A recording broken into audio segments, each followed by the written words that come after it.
aproveitem o máximo de Ilha dos Frades, porque eu acredito que a Ilha dos Frades, em termos de praias, é melhor do que Itaparica em Ponta de Areia, beleza? Daqui até a Ilha dos Frades, 1h30 de viagem. Lembrando-se que nós acabamos de sair em frente ao Mercado Modelo e em frente ao principal transporte que liga a Cidade Baixa com a Cidade Alta, o elevador Lacerda, da construção de 1873.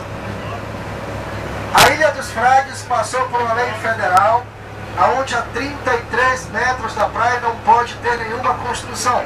Então todas as barracas de praias que existiam em Ilha dos Frades foram todas demolidas, como aconteceu aqui em Salvador também. Beleza? Argentinos, uruguayos, chilenos, españoles, ¿hay acá no? Ah, hay algunos.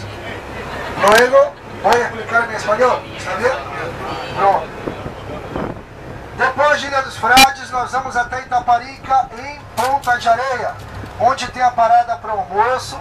O almoço é um sistema de buffet, o buffet com muitas variedades de comida.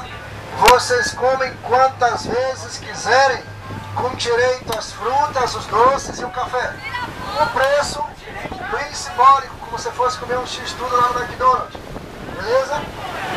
Depois do almoço, existe um tour histórico e opcional. Um tour com ônibus que vai conhecer o centro de Itaparica, deixa o passeio, vai conhecer a casa que pertenceu a Vinícius de Moraes, o poeta brasileiro.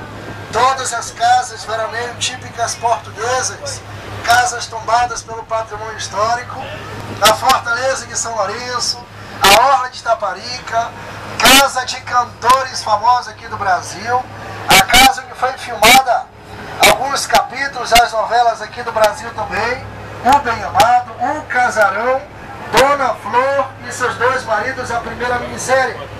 Inclusive, a casa está participando de outra minissérie famosa da Rede Globo, que eu não sei o nome nem os donos agora. Beleza? Vai conhecer a Orla de Itaparica, passa pelas melhores praias, vai conhecer